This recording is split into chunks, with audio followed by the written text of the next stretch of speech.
Bonsoir à tous les Wissiders. Je suis ravi de vous retrouver pour ce nouveau live startup. Ce soir, nous accueillons Caroline, présidente de Steadison. Je lui laisserai la main ensuite pour qu'elle se présente et pour qu'elle présente l'activité de Steadison plus en détail. Pour ceux qui n'ont pas forcément l'habitude des lives, je vous rappelle le déroulé. Donc, Caroline présentera Steadison pendant 15-20 minutes. Ensuite, on enchaînera avec la phase de questions-réponses. Donc, pour animer cette phase-là, vous pouvez directement poser vos questions à Caroline depuis l'onglet Q&A qui se situe en bas au milieu de votre écran. Voilà, donc quand vous avez la moindre question, n'hésitez pas à cliquer dessus, à la rédiger, et ensuite, dans un second temps, Caroline se chargera d'y répondre. Caroline, je vous laisse la main pour la présentation, et Oui. ensuite, on enchaînera, je reviendrai pour les questions-réponses.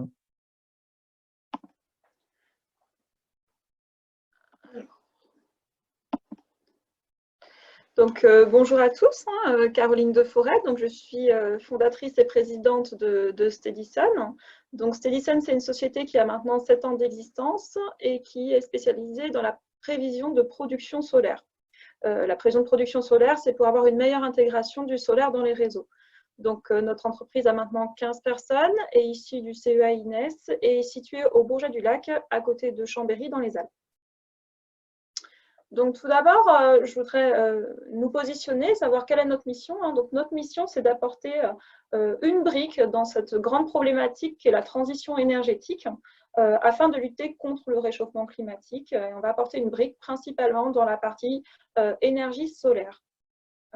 Donc, pour cela, qui sommes-nous? Donc, nous sommes des spécialistes de l'énergie solaire. Notre but est donc de faciliter l'intégration de ces énergies dans le mix énergétique.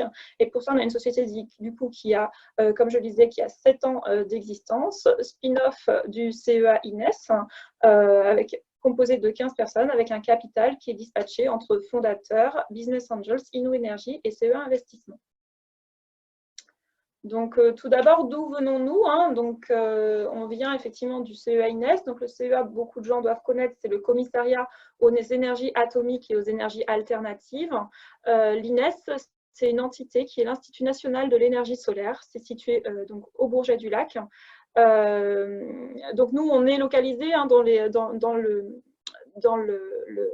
le bâtiment qui est tout à droite sur cette photo. Donc, on est très proche de l'INES, tant au niveau coopération que même au niveau localisation.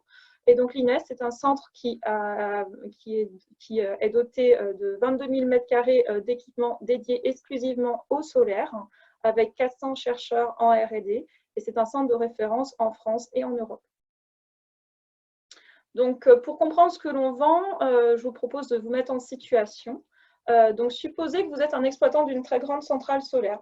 Donc, vous exploitez une centrale solaire, vous n'êtes pas dans un réseau comme en Europe, vous êtes plutôt dans un réseau qui est peu interconnecté, où donc une grosse centrale peut avoir vraiment un gros impact sur le réseau. Et vous avez une centrale qui fait 16 km sur 8. On parle vraiment de géant du solaire. Donc, qu'est-ce qui se passe? Le soleil brille, donc tout va bien, votre centrale produit de l'énergie, il n'y a pas de problème. Tout à coup, un nuage va passer. Quand un nuage passe, vous avez vous risquez une chute qui peut aller jusqu'à 80% de la puissance fournie en quelques minutes. Sur l'exemple que j'ai donné d'une centrale qui fait 16 km sur 8, on va perdre à peu près 80% en une dizaine de minutes. Donc, qu'est-ce que vous pouvez faire? Soit vous pouvez tolérer qu'il y ait du délestage, donc c'est-à-dire que la puissance fournie ne va pas suffire à fournir la consommation, donc la charge demandée. Donc vous avez du coup des délestages et des blackouts. Bon, honnêtement, personne quasiment ne va tolérer ça, parce que on s'expose à un mécontentement des utilisateurs, à des pertes énergétiques, des pertes financières importantes. Donc c'est pas la solution qui est retenue généralement. Mais ce qui est plutôt retenu, c'est soit d'utiliser du stockage d'énergie. Donc, dans ce cas-là, on va avoir un surdimensionnement des batteries ou d'autres types de stockage, d'où un fort coût d'investissement, un fort coût de CAPEX et des pertes financières importantes également. Soit une autre possibilité, c'est d'augmenter la réserve tournante. La réserve tournante, ce sont ces groupes d'origine thermique qui fonctionnent à partir d'énergie fossile et qui fonctionnent en sous-charge de façon à participer rapidement au maintien d'équilibre production-consommation. Donc, on a des groupes qui fonctionnent en permanence à partir d'énergie fossile pour si jamais il y a un nuage qui passe. Si je donne un exemple concret, une journée complètement ensoleillée, ces groupes vont, et où le solaire pourrait suffire à fournir la puissance nécessaire pour avoir l'équilibre production-consommation, pour cette journée-là, les groupes vont quand même fonctionner en sous-charge pour si jamais un nuage passe devant le soleil. Donc, on voit bien qu'on a des pertes énergétiques, hein, vu qu'on utilise soit du charbon, soit de l'essence, soit en fonction des groupes pour rien.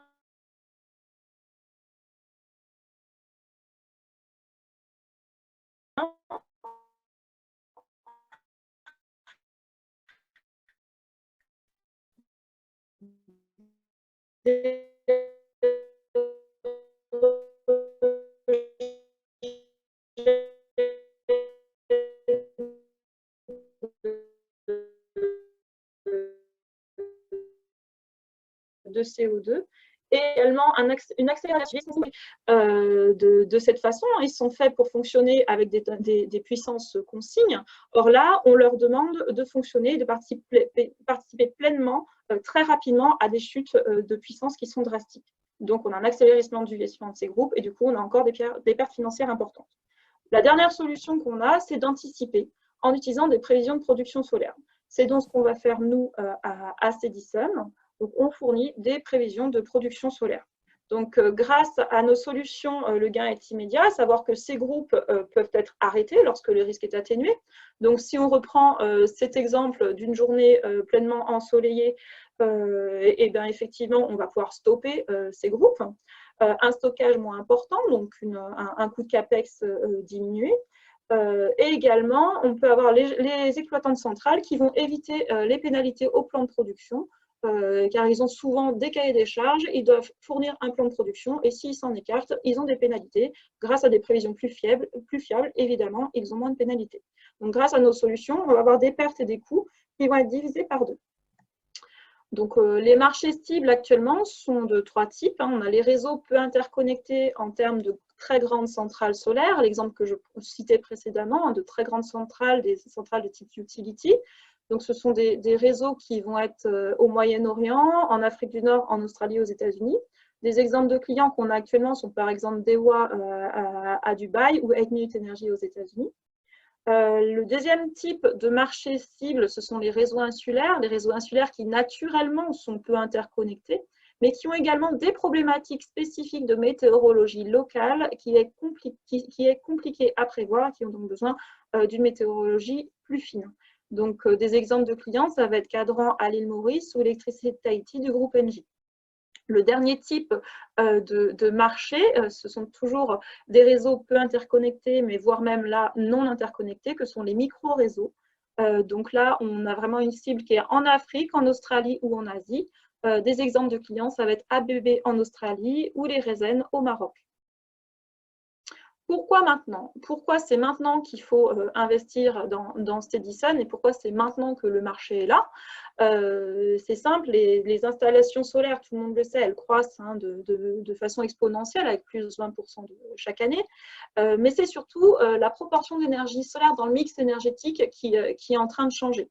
C'est-à-dire que on sait qu'à partir que quand la proportion d'énergie solaire dans le mix énergétique dépasse 5%, ce qui est en train d'arriver mondialement, dans ce cas-là, les prévisions vont s'imposer de façon naturelle. Et lorsque cette proportion va encore croître, on va assister encore à un emballement de la demande, car la valeur ajoutée des prévisions est bien plus importante. Donc, on le voit hein, sur la typologie de clients, c'est-à-dire qu'historiquement, on avait des clients qui étaient des laboratoires, qui faisaient des POC R&D, hein, qui faisaient des demandes de simulation sur une courte période. Or, depuis un an, il y a eu un changement dans la demande. On a maintenant des demandes de grands industriels, des grands opérateurs de l'énergie pour des centrales de très grande dimension. Donc, qu'est-ce qu'on vend? On vend une gamme de logiciels cloud en abonnement. Donc, je disais bien qu'on vend des prévisions de production solaire. Donc, ce sont des prévisions qui sont vendues en mode SaaS. Donc, on exploite nos propres logiciels et on a donc 4 produits au jour d'aujourd'hui. Le premier produit s'appelle SteadyMet et est basé sur de la météorologie et permet de faire la prévision pour les jours à venir. L'objectif est de permettre de prévenir les pénalités d'écart au plan de production des exploitants de centrales.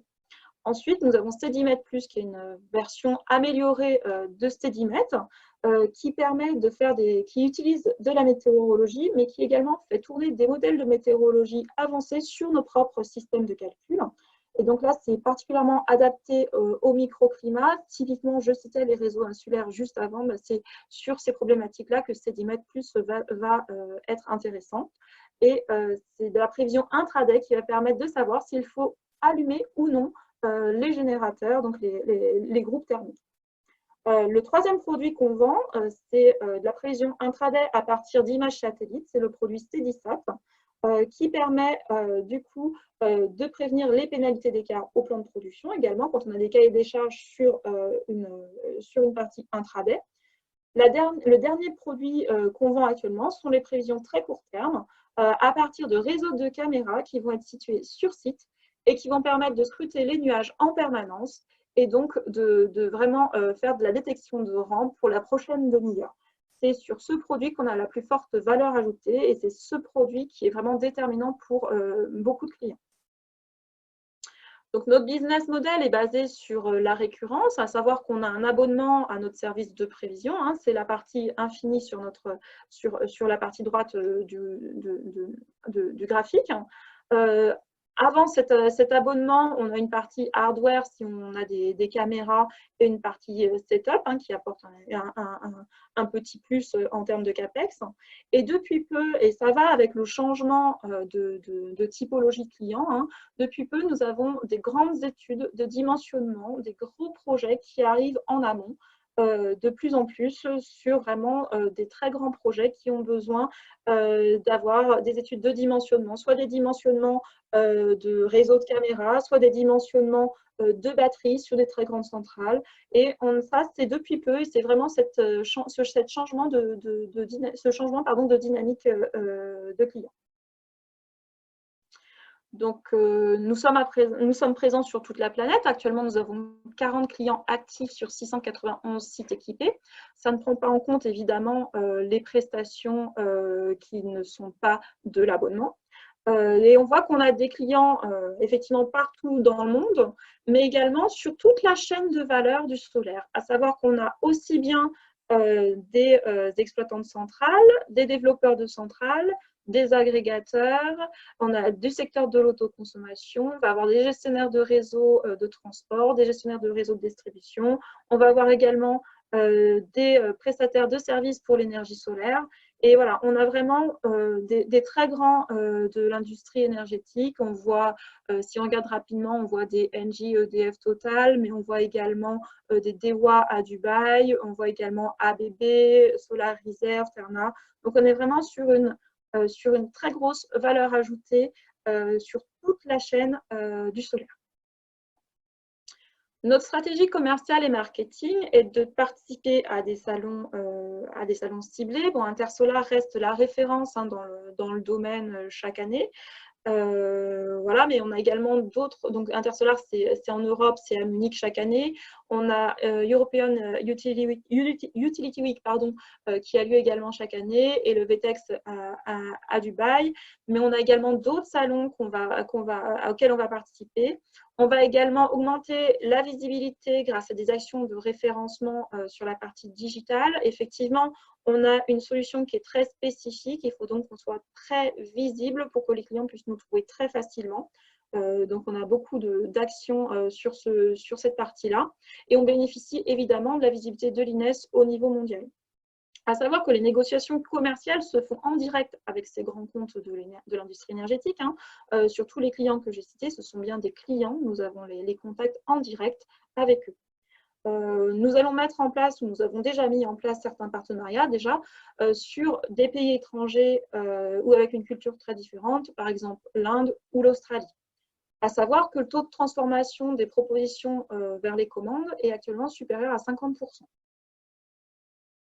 Donc, pour ce faire, nous sommes 15 personnes actuellement, segmentées en une équipe direction, bien évidemment, commerciale, IT et R&D. La partie commerciale est dirigée par Jean-Michel Vaca, qui a 20 années d'expérience en commerce international, et la partie IT par Valérie Taronde, qui a 30 ans d'expérience en IT. Donc, on a deux pontes dans leur domaine, vraiment des personnes qui sont très fortes. Et Guillaume Trémois, qui est directeur R&D, est présent à Stedison depuis maintenant 6 ans. Et a sous sa responsabilité un certain nombre de personnes qui sont des spécialistes, des docteurs en traitement d'image, télédétection, énergie solaire, météorologie, et évidemment intelligence artificielle également, mais également des chefs de projet. Donc, au niveau des finances, donc Stedison, c'est une croissance à 2 chiffres depuis sa création, avec encore plus 50% cette année. On avait un chiffre d'affaires en 2018 qui était de 460 000 euros et en 2019, il est de 690 000 euros. Avec un panier moyen qui augmente, on a plus 100% cette année. 2 très gros projets qui sont signés. On a actuellement des projets qui nous assurent déjà un chiffre d'affaires en 2020 de 620 000 euros, déjà actuellement, alors que le temps de transformation entre une proposition et une commande est inférieur à 4 mois en moyenne. Nous avons de très gros projets dans le pipe business, également de très très gros projets. On a un projet actuellement avec à 900 000 euros dans le pipe business. Peu de concurrence mondiale, vu qu'on a seulement 2 concurrents pure players actuellement. Une récurrence qui est supérieure à 25%. Donc, quand je parle récurrence, je parle principalement de l'abonnement. On a également un taux de renouvellement sur ces abonnements qui est supérieur actuellement à 70%. Et on a une augmentation également de la marge brute parce qu'on est en train d'industrialiser tous nos process de façon à limiter le temps humain sur chacun de nos clients, de façon à augmenter cette marge. Dans le futur, la société sera à l'équilibre l'année prochaine, avec un chiffre d'affaires qui sera multiplié, évidemment, si on a la signature de gros contrats qui sont actuellement dans le pipe. Je citais l'appel d'offres à 900 000 euros, par exemple. Le but est en 2022 d'avoir 22 personnes, avec une récurrence, donc un nombre d'abonnements supérieur à 40%, et avec un taux de souscription, de réabonnement supérieur à 80%. Au niveau de l'investissement, donc on est actuellement en augmentation de capital. On cherche un total d'1 million d'euros. L'objectif est d'avoir 400 000 euros auprès de WICID et 600 000 euros auprès des actionnaires actuels et d'autres fonds. La clôture était initialement prévue fin avril. Vu la conjoncture actuelle, ça va être légèrement décalé. L'objectif de cette levée de fonds est d'avoir la moitié qui vont permettre d'industrialiser les processus pour pouvoir répondre à la montée en charge. Donc, je parlais d'augmentation de la marge, mais il y a également beaucoup de choses à faire pour accélérer encore beaucoup de choses. Et l'autre moitié vont permettre d'augmenter la force commerciale marketing de façon à accélérer notre déploiement à l'international. La R&D sera également financée en travers de projets subventionnés. On a pas mal de dossiers en cours actuellement auprès de l'ADEME, des dossiers H2020 ou l'ESA. Et nous effectuerons évidemment de la levée de dette suite à l'augmentation de capital afin d'avoir la trésorerie nécessaire jusqu'à l'équilibre prévu l'année prochaine. Voilà, je vous remercie bien et si vous avez des questions, n'hésitez pas. Merci Caroline pour la présentation très, très complète.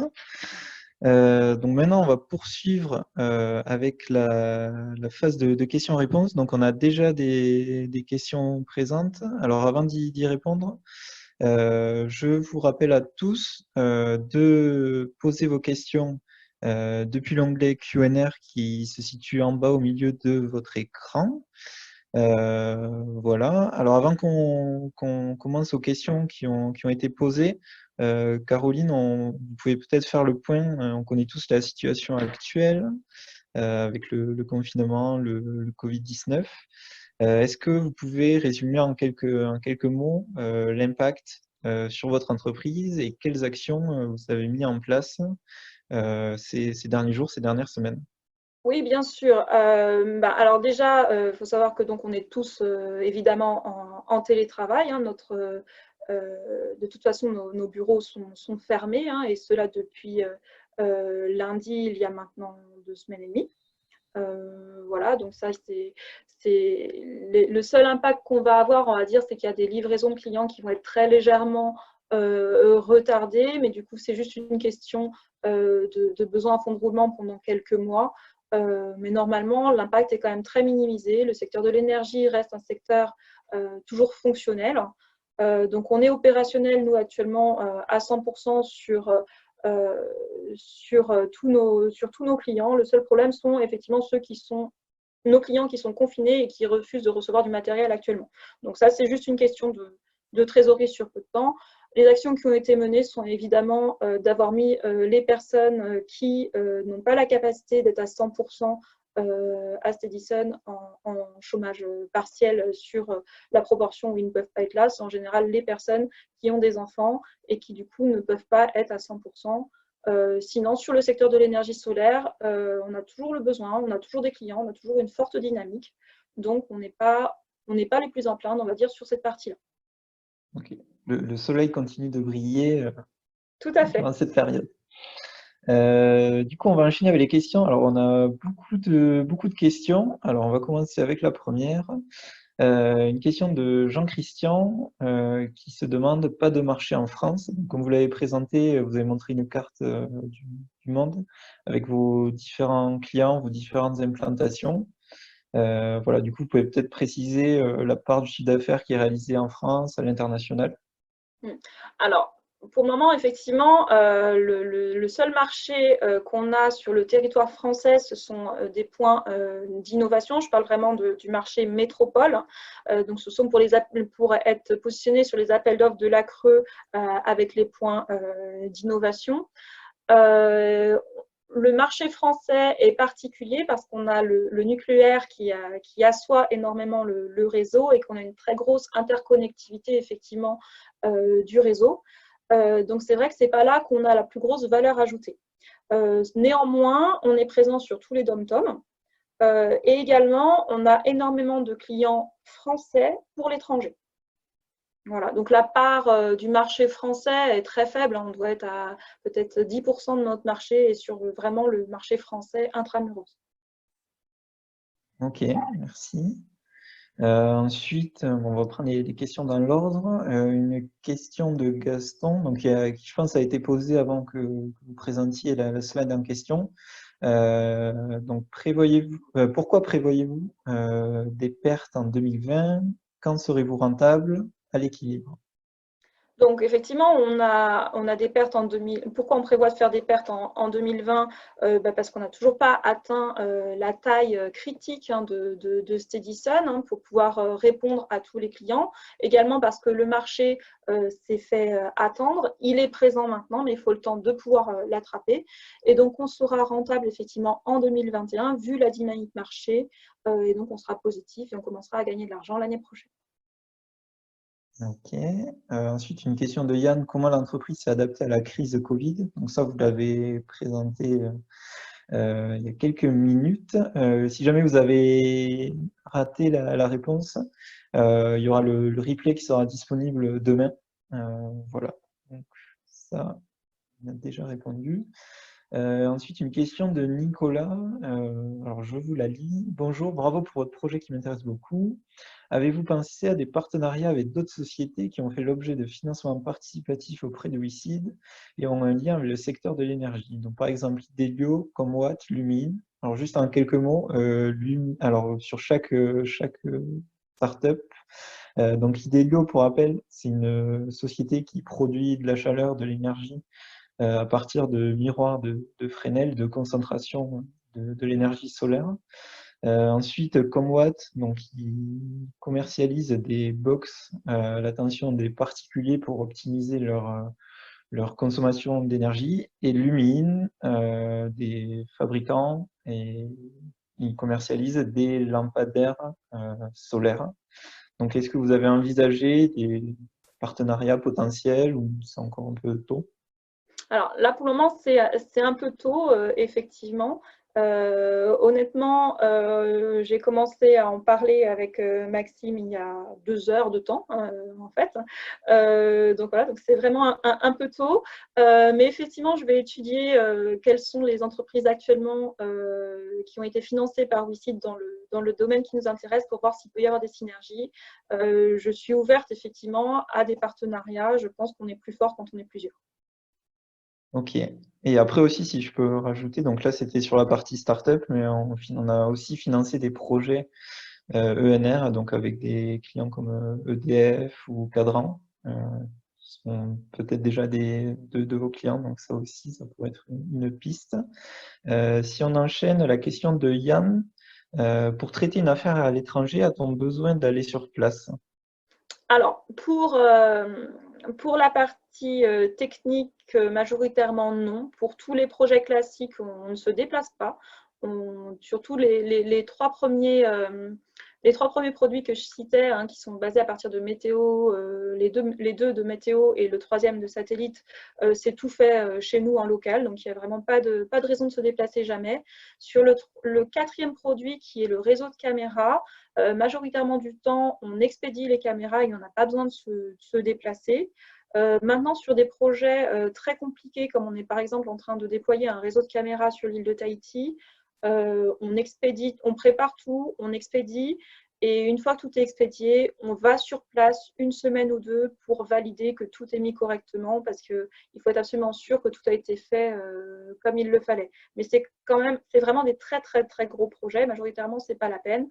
Évidemment, par contre, sur la partie commerciale, il est nécessaire de faire des tours chez les clients régulièrement de façon à continuer de nourrir le business. Ok. Ensuite, une question de Jean-Christian. Alors, 50% de transformation des offres en commandes démontre l'intérêt de l'offre. Par contre, la récurrence semble faible, donc 25% de votre chiffre d'affaires, si je ne me trompe pas. Pourquoi les clients abandonnent-ils? Est-ce que vous pouvez Oui, c'est préciser? parce que la récurrence, effectivement, n'était peut-être pas le bon terme, effectivement, sur ma présentation. C'est pour ça que j'ai précisé à l'oral. En fait, ce n'est pas la récurrence, c'est effectivement l'abonnement qui est de 25%. Le taux de réabonnement est plutôt de l'ordre de 70%. Ok. Ensuite, un commentaire de Cyril. Bonjour, merci pour cette présentation très intéressante et enthousiasmante pour la suite. Voilà. Merci Cyril. Voilà, si vous avez des questions, n'hésitez pas à les poser. Donc on va enchaîner. On a beaucoup de questions ce soir. Alors je vous lis la prochaine. Bonsoir. Est-ce que pour les pays très souvent ensoleillés quasiment toute l'année, comme les Émirats arabes unis ou Arabie saoudite par exemple, y a-t-il un intérêt pour eux à avoir les produits Stedison pour leurs centrales solaires? Alors oui, au contraire, alors c'est sûr que s'il y avait 0 nuage, non. Mais les pays où il y a quelques jours dans l'année où il y a des nuages, si ces jours-là, ils les loupent, ils perdent énormément. En fait, ils perdent énormément sur ces journées-là. Donc, il y a vraiment quelques journées clés et c'est pour ça qu'ils ont besoin d'avoir ces prévisions. Donc, c'est pour ça qu'on a notre plus gros projet, là, notre plus gros appel d'offres qui est sur Dubaï. Et il y a des très très fortes demandes aussi sur tout ce qui est Maroc, et effectivement tout ce qui est Moyen-Orient et Afrique du Nord. Ok. Ensuite, une question qui a été posée à 2 reprises par Gérard et par Jean-Christian, si je ne me trompe pas. Donc là, il se projetait sur la sortie, c'est-à-dire le rachat des actions de la WeCap Stedison. Est-ce que vous avez déjà envisagé des pistes, que ce soit les actionnaires historiques, les dirigeants, un fonds d'investissement, un Alors, industriel ou autre? Ou c'est trop alors tôt? Actuellement, on a des pistes. J'ai semé un certain nombre de graines, on va dire, qui sont en train de germer dans tous les sens. Pour le moment, on n'a rien de concret. Ce qui se projette effectivement, ce serait soit de se rapprocher d'une société de même envergure que Steadison pour être plus fort à plusieurs, soit de se faire racheter à un moment donné. Mais pour ça, il faudrait qu'il y ait un intérêt de tous, que ce soit les investisseurs, mais que ce soit surtout aussi les salariés, qu'il n'y ait pas de perte dans ce rachat. Ce qui est sûr, c'est que vu actuellement la dynamique effectivement du marché et du solaire, il va y avoir des gens qui vont se positionner pour des rachats dans les années à venir. Ok. Ensuite, une question sur la formation de vos clients. Est-ce que vous les formez à utiliser vos produits? Et si oui, comment? Oui, nous les formons. On les forme effectivement. Souvent, nos clients en fait ne comprennent pas qu'on n'ait pas des prévisions parfaites, hein, typiquement. Hein, donc, c'est très compliqué pour eux de comprendre qu'on puisse se tromper. Ils ne sont pas habitués à ça. Ils sont habitués. Il faut bien voir d'où viennent nos clients. Hein. La plupart sont habitués à gérer des groupes thermiques. Donc, quand on leur dit il faut 10 mégawatts, ils appuient sur un bouton, ils arrivent à 10 mégawatts. Là maintenant, ils se retrouvent face à une énergie qui est instable. Et du coup, ils ont un réel besoin de formation. Donc, on les forme, on fait de la formation, soit nous en direct, on a une partie formation qu'on fait, soit on passe par un de nos partenaires. On a un des partenaires qui s'appelle Inès Formation et qui, eux, sont spécialisés dans la formation, effectivement. Ok. Et une question un peu liée à ça de Dominique. Assurez-vous vous-même le service après-vente? Oui, nous assurons nous-mêmes notre service après-vente. Donc, euh, on a plusieurs choses qui sont mises en place, c'est-à-dire qu'on a des alertes si on a des ruptures de service, on a des alertes qui vont remonter qui vont remonter sur nos canaux internes, donc qui vont permettre de résoudre rapidement ce problème. Et ensuite, on a pour la pertinence aussi du service, on va avoir chaque semaine, on a un script automatique qui va nous permettre de valider que nos prévisions sont correctes et qu'on ne fait pas n'importe quoi.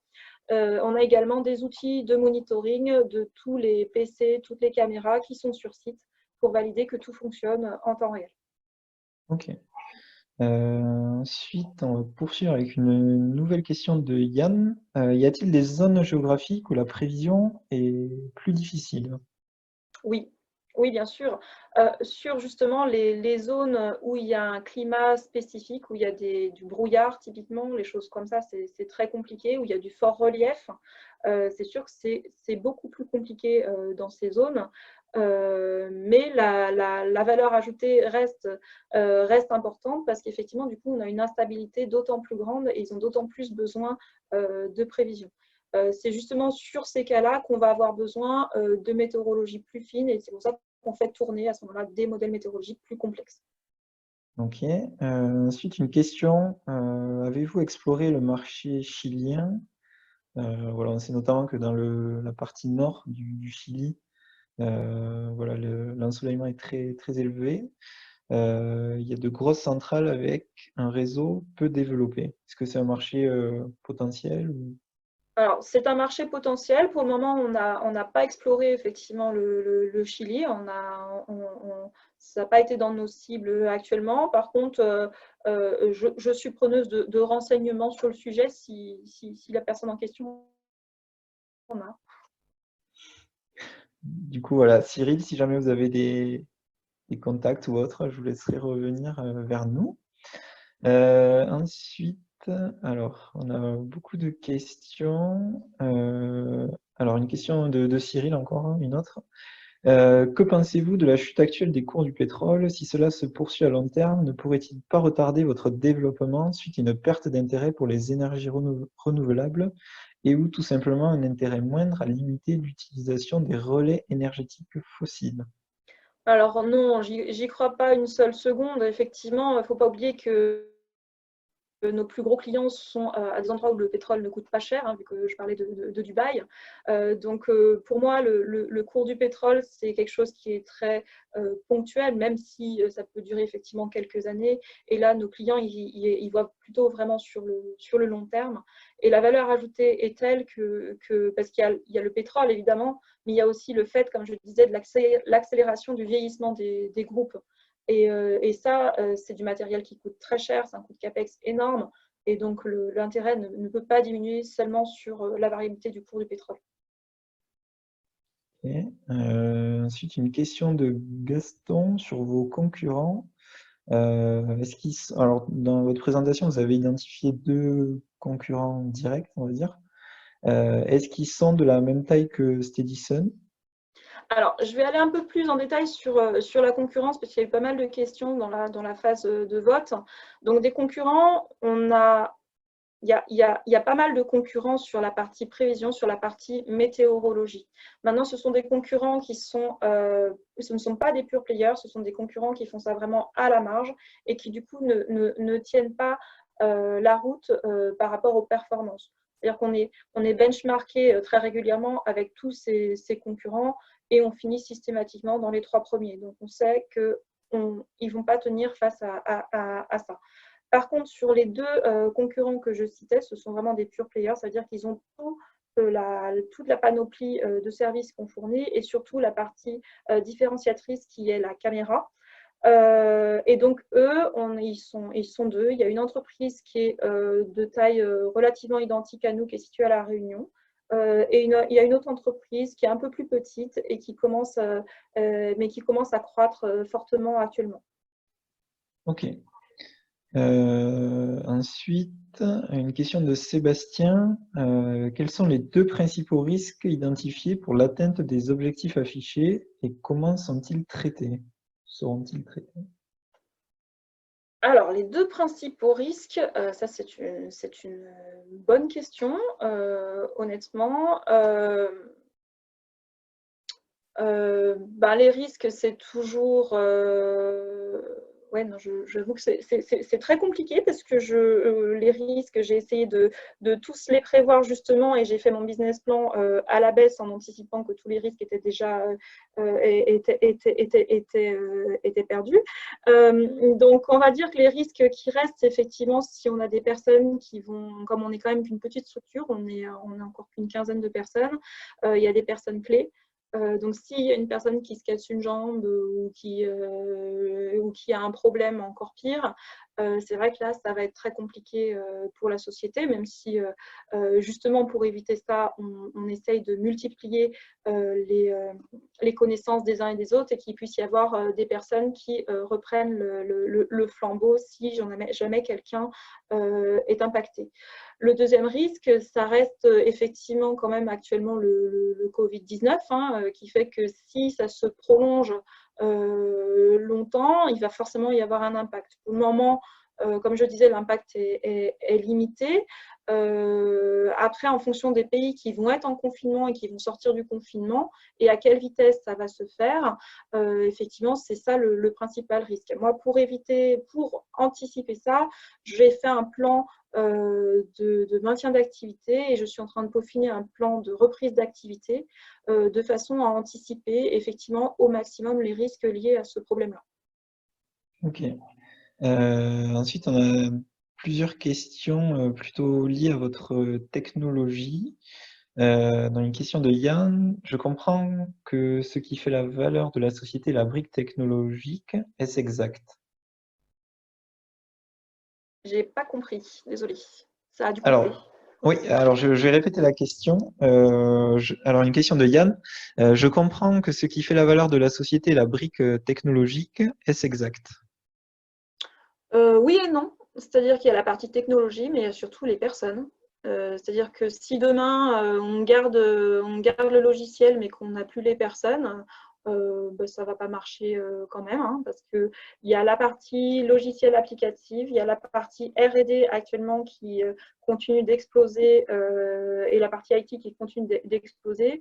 Si ces personnes s'en vont, ça va être très très compliqué parce que effectivement, nous, notre valeur ajoutée, je pense que ce sont et la techno et les personnes. C'est vraiment ça le cœur de Steadison. Ok. Lié à ça, une autre question de Yann. Les data et l'intelligence artificielle ont-elles une grande valeur dans votre business? Oui, énormément. Énormément. On a une base de données installée qui, maintenant, on a 7 ans de données, aussi bien sur des images satellites, de la météo, des données clients, des caméras. Donc, c'est énorme. On est en train, alors je ne l'ai pas forcément explicité là-dessus, mais on est en train de partir sur une dimension big data, intelligence artificielle, parce que c'est le moment d'exploiter à fond cette base de données. Ok. Une question de notre Yann. Bonjour, quelles sont les barrières à l'entrée? Steadison a déposé des brevets sur le hard, sur le soft? Alors, on a la barrière à l'entrée, c'est surtout qu'on a quand même, en comptant, il ne faut pas oublier qu'on est une spin-off du CEA, donc en comptant les années de recherche au CEA, on a plus de 15 ans d'historique dans la connaissance, dans les algorithmes de prévision de production solaire, et également sur la connaissance marché, on est très en avance par rapport aux autres. Donc, la grosse barrière, c'est de comprendre ce qu'on fait, quelle est la connaissance qu'est-ce qu'a besoin le client, et également la brique technologique qui est vraiment très importante. À savoir que comment s'appelle, la pertinence de notre solution est vraiment clé chez les clients. Donc, le prix arrive après la pertinence vraiment. Donc voilà, c'est vraiment sur ça qu'on a de l'avance. On n'a pas de brevet en tant que Steadison parce qu'effectivement, c'est plutôt du logiciel. Donc, on est plutôt parti sur le secret industriel parce que c'est très difficile de toute façon de protéger du code. Donc voilà, on est plutôt sur une dynamique de très peu publier, sauf sur des sujets qui ne sont pas forcément stratégiques, de façon à se baser sur le secret. Ok. Vous avez parlé de votre relation avec le CEA Ines. Est-ce que c'est également un apporteur d'affaires? C'est un client. C'est un client. Le CEA Ines est un client. Il nous apporte un chiffre d'affaires non négligeable chaque année. Ils ont effectivement besoin de prévisions pour leurs propres clients. Ce n'est pourtant pour le moment pas un apporteur d'affaires, c'est qu'ils n'ont jamais été dans cette position-là pour le moment. Ça pourrait le devenir. Mais voilà, pour le moment, c'est surtout un client, un gros client. D'accord. Ensuite, est-ce qu'il y a des liens ou des rapprochements possibles avec des acteurs de la prévision, mais cette fois-ci éolienne? C'est une possibilité qui a été étudiée. Hein. On a un certain nombre d'acteurs qui pourraient effectivement se rapprocher. Pour moi, c'est pas la synergie qui serait la plus pertinente. Je pense qu'un rapprochement plus intéressant serait par exemple d'avoir un rapprochement avec quelqu'un qui est du monde de l'EMS. La partie éolienne, il y a des synergies non négligeables, mais c'est pour moi pas là qu'on aurait la plus grande synergie, la plus grande valeur ajoutée. Ok. Ensuite, une question de Gérard. Quelle est la taille critique minimum des installations solaires pour lesquelles il y aurait un intérêt à contracter vos produits? On est sur 1 mégawatt. En dessous d'1 mégawatt, c'est vrai qu'il y a très peu d'intérêt. On est trop cher par rapport à la valeur ajoutée que ça.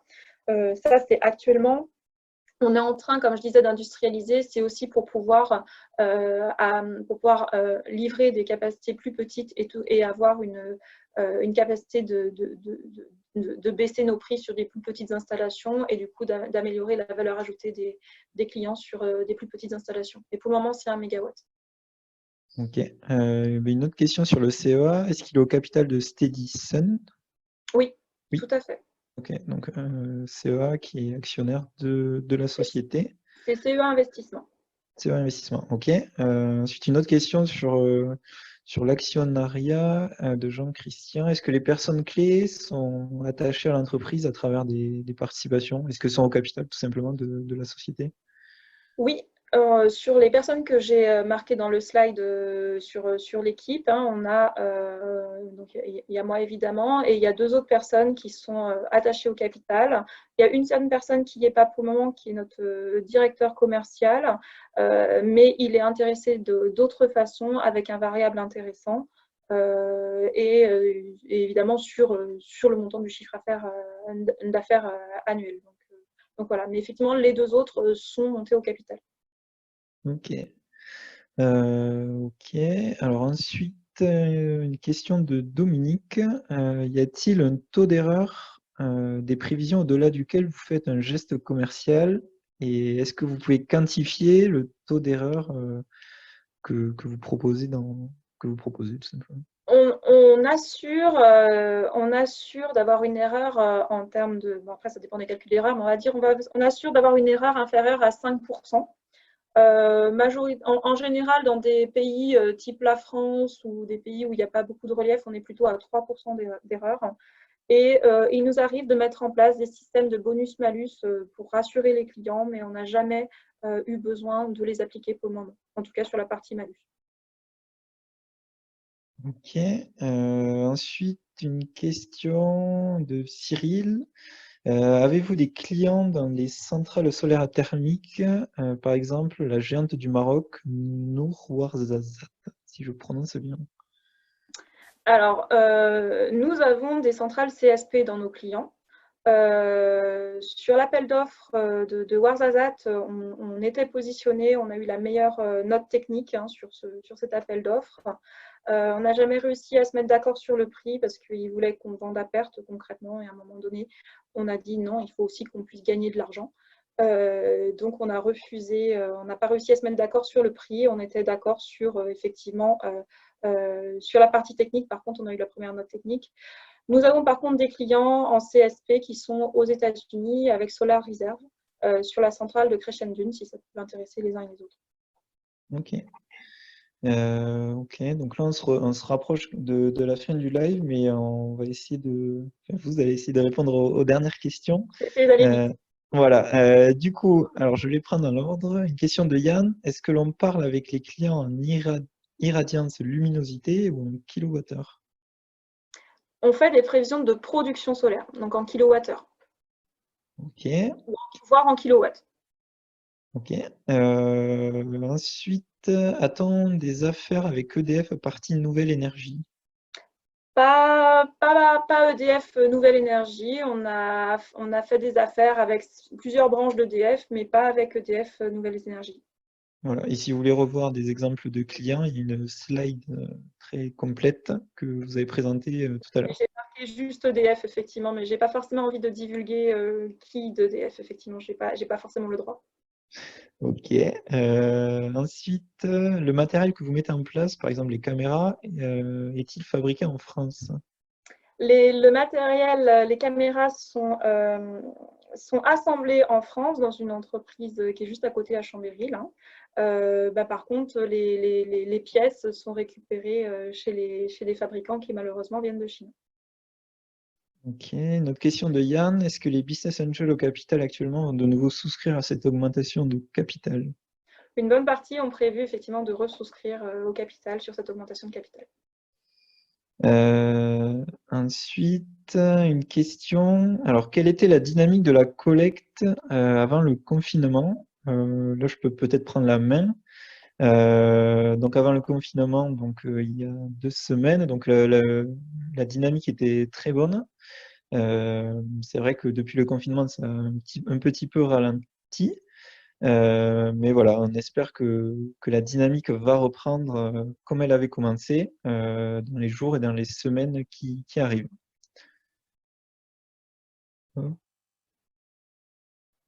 Ensuite, une question de Gérard. Y aura-t-il un traitement pari passu avec les autres investisseurs?